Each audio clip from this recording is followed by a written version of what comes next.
Hey everybody, it's Irene with BrainStormAcres, and it's sunny today. We have another storm coming in a couple of days, and my goal today is to get the raspberries and blackberries taken care of.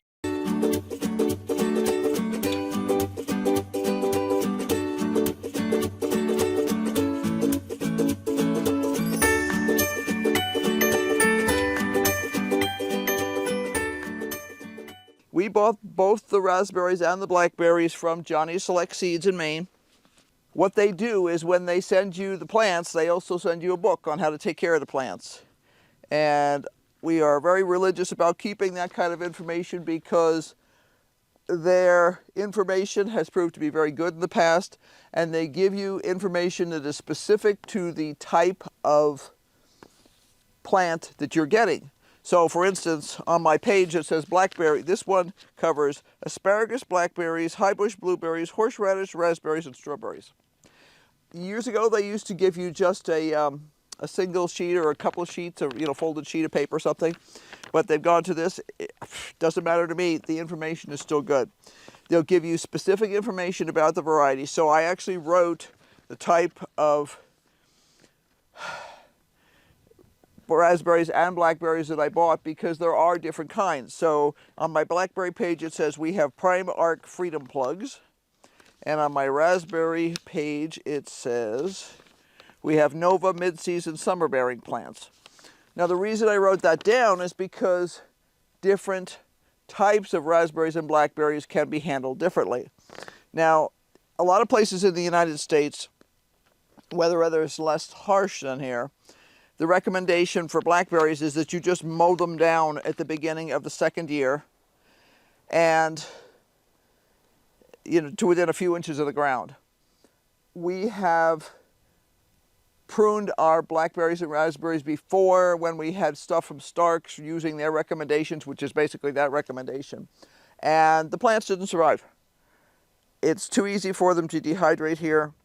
So we decided that we would use the second technique that Johnny's recommended, which is called first tipping. So you do first tipping and then second tip. It's a little bit more labor intensive in the fact that you just don't do it at the beginning of the spring and then walk away from it for the year. But I think it's really worth the effort. These plants, despite the fact that our weather has been totally seesaw, and 1 minute we're 6 degrees and the next minute we're 60 degrees, these plants have already started putting out sprouts. So the recommendation is that when the plants are 12 to 15 inches tall, we chop them off there. And that's what we're going to do. So this bed and this bed are blackberries. What I'm going to do is you'll see me use a pair of pliers to pull some of these plants here. The plants I'm pulling with pliers have stickers on them. They're not quite as bad as cactus, but they come darn close. They're called solanum. They're in the nightshade family. They make little fruits that look like tiny, tiny tomatoes. And my goal is to get these beasts out of here, out of the walkways and out of the beds. I have been pulling a few of the bits and pieces of grass already, but I want both of these cleared. I've already taken these hoops off of that bed, and I'm going to pull these hoops next, just to get them out of the way. They were put up as a temporary measure last year just to control the canes that were flopping over into the walkways and getting in the way. So I'm going to pull these, and then I'm going to clear the beds and trim things. So that's what we're up to.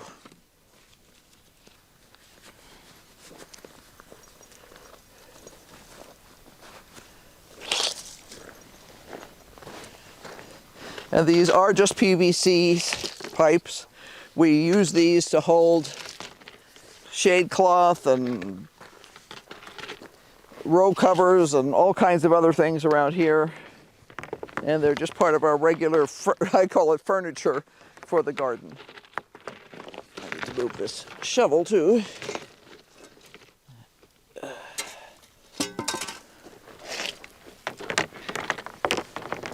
And you can see there's still a couple of clips on here that are left over from having cloth on these.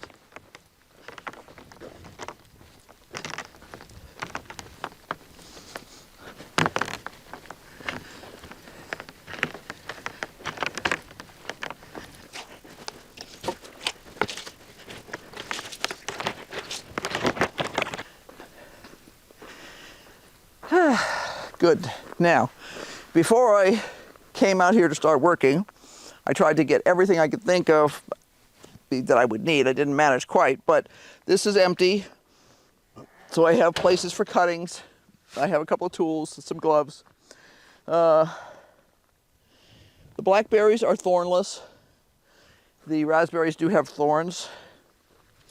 And I have more layers on than usual today because I knew it was going to be one of those layer on, layer off days. And I cleverly attached my mic to my middle layer rather than my top layer so that I wouldn't accidentally peel off my top layer and leave the microphone somewhere. That's what happens when you're out of practice using a microphone. So,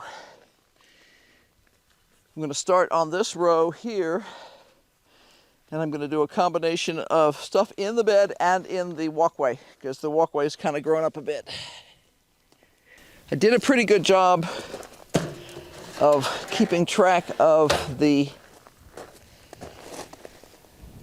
weeds. We do have blackberries and raspberries coming up in the various beds. I can see there's some new canes coming up over here. So I have to be careful. I can't just sort of flop around and randomly cut things. But I want to cut, I'm going to start cutting these ones that are in the way,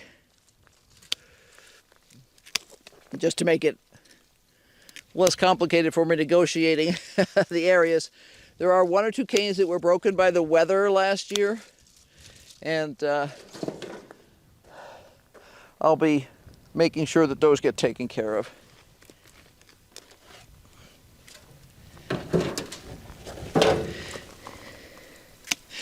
I wanted to cut these earlier, but I just simply haven't had the time, and I realized they're really starting to put out a lot of new growth, and I want to stop them from wasting their efforts on pieces of cane that aren't going to go anywhere.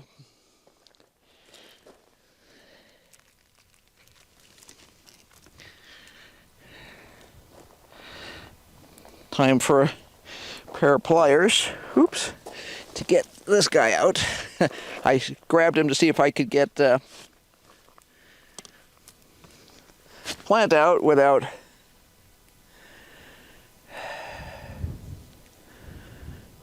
getting a sticker in me, and of course the answer was no. The problem is that I haven't found any gloves that these stickers won't go through yet. I have tried multiple types of leather gloves and everything else, and it doesn't work. They go right through. So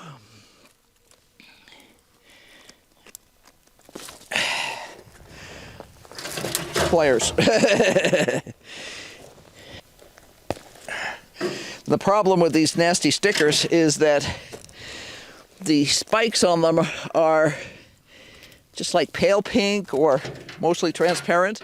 So when you get them in your fingers, they hurt, but you can't see them well. And a lot of times you have to actually let them get infected before you can get them out. And I'd just like to sort of avoid that. It's early enough in the season that I don't already want those kind of issues going on. Okay, this is now sticker free in this area here. So we'll get, I'm going to cut this right above a node. Smush. And in case you're wondering what I mean by a node, is that leaves come out of stems at specific spots along a stem.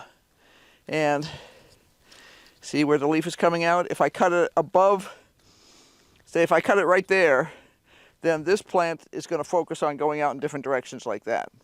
And that's what we want. We want it to branch so that there'll be more vegetation to produce canes that are going to have fruit on them.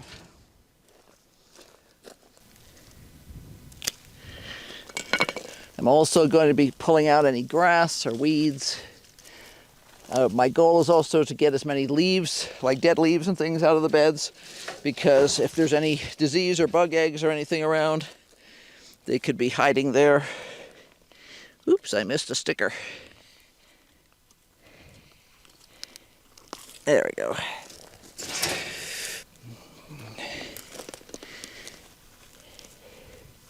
I did a lot of removal of grass and weeds last year. I did pretty good most of the year. Just at the very end in the fall, I didn't keep up with it completely. But as you can see, it's really not bad.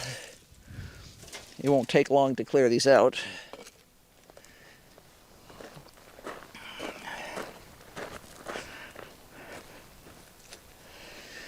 This one I'm going to,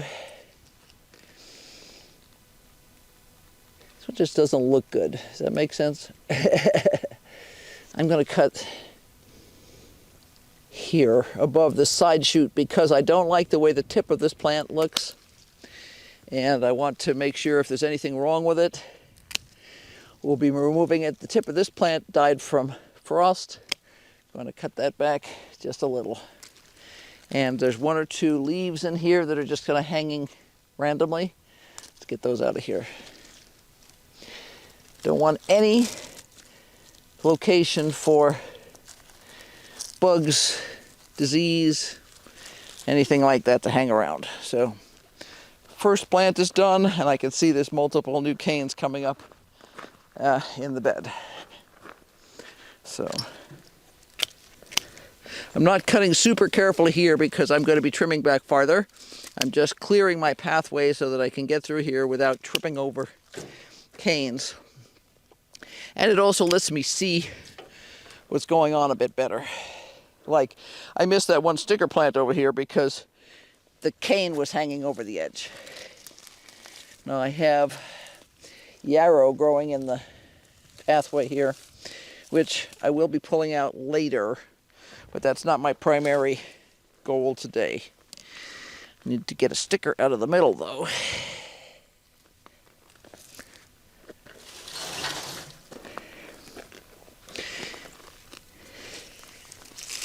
I'm pulling up a few bits of the dead grass because they're super easy, and I'm seeing 1 or 2 pieces of timothy grass here. My dog Rufus is allergic to timothy grass, so I worked hard last year to try and get all of it out of the yard, and I know I didn't. But the goal is to continue pulling every time I see some. And I'll be watching for timothy grass to come up this spring and annihilating it as quickly as I can. And yeah, these are that nasty solanum plant. They have gorgeous flowers, just like most nightshades. They have that beautiful purple and yellow flower, but I try not to let them go to seed at all because they're incredibly invasive. Okay, let's see. Plant number 2. I'm gonna have to get a weed fork for some of these deep-rooted weeds that are in here. There's something in the thistle family or something that will need to come out later. I'll probably wait till he grows a little bit more. As I said, we have storms coming in, so the goal this morning is to simply get this under control, and then I'll have plans to work inside the rest of the week and weekend because Easter is supposed to be not springy here. We have a major winter storm coming in that could give us snow. In fact, is likely to give us snow. So, all right, let's see what we have here with plant number 2.